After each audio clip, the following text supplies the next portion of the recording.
Hello everyone, welcome to Akriti Factverse. I hope you all are doing great. In today's video, we are going to discuss an important and interesting topic.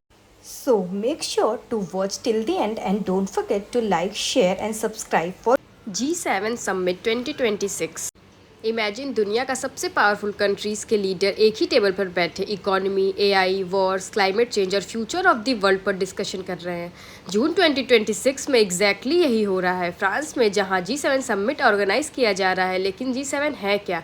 इसमें कौन कौन countries है?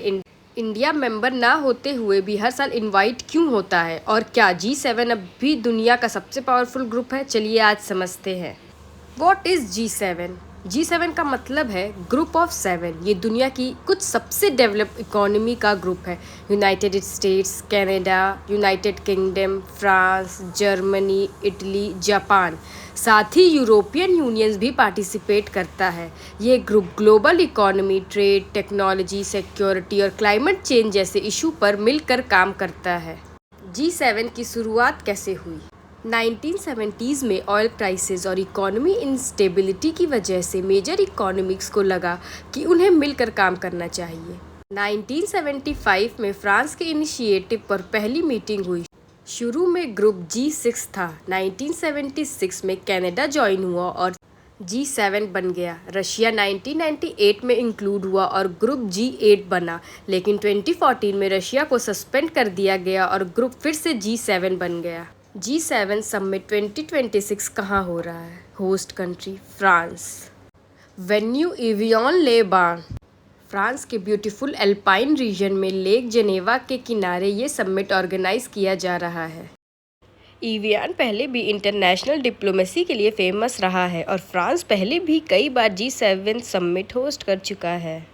Recent host timeline 2023 Hiroshima, 2024 Italy, 2025 Canada, 2026 France.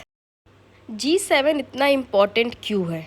आप directly G7 meeting में नहीं होते, फिर भी इसका इम्पैक्ट आपकी लाइफ पर पड़ सकता है। इकोनॉमी, ग्लोबल ट्रेड और इन्वेस्टमेंट्स अफेक्ट होते हैं। फ्यूल प्राइसेस, एनर्जी पॉलिसीज़ और गैस मार्केट को इन्फ्लुएंस करती है। एआई, आर्टिफिशियल इंटेलिजेंस के रूल डिस्कस होते हैं। क्लाइमेट चेंज, ग्रीन एनर्जी और एमिशन रिडक्शन टारगेट्स बनाए जाते हैं। सिक्योरिटी, वॉर्स और इंटरनेशनल कॉन्फ्लिक्ट्स पर कलेक्टिव रिस्पॉन्स डिस्कस किया जाता है। Major agenda of G7 2026। First, artificial intelligence. AI rapidly grow कर रहा है। क्वेश्चन, एआई को रेगुलेट कैसे किया जाए? डीप फेक्स को कैसे रोका जाए? एआई जॉब्स को अफेक्ट करेगा या क्रिएट करेगा? Second, global economy. इन्फ्लेशन और इकोनॉमी स्लोडाउन को कंट्रोल करना, ग्लोबल सप्लाई चेन को सिक्योर बनाना।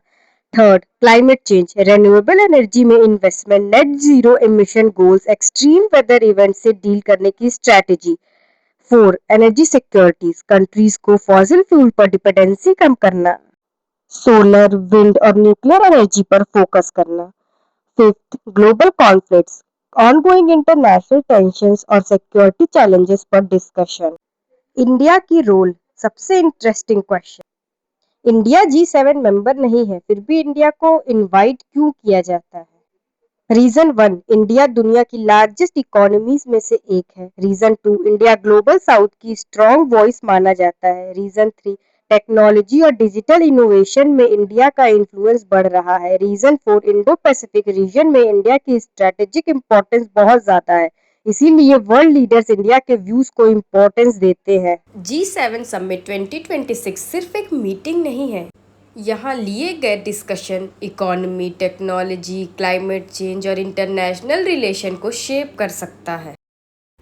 और इंडिया की ग्रोइंग प्रेजेंस ये दिखाती है कि फ्यूचर की ग्लोबल पॉलिटिक्स में इमर्जिंग पावर का रोल और भी बढ़ने वाला है। तो आपके हिसाब से फ्यूचर में ज़्यादा पावरफुल कौन होगा, ब्रिक्स या G7? कमेंट करके ज़रूर बताइए। और ऐसे ही जियो पॉलिटिक्स, करंट अफेयर्स और वर्ल्ड अफेयर्स के डिटेल वीडियो के लिए चैनल को सब्सक्राइब करना मत भूलिए। Thank you so much.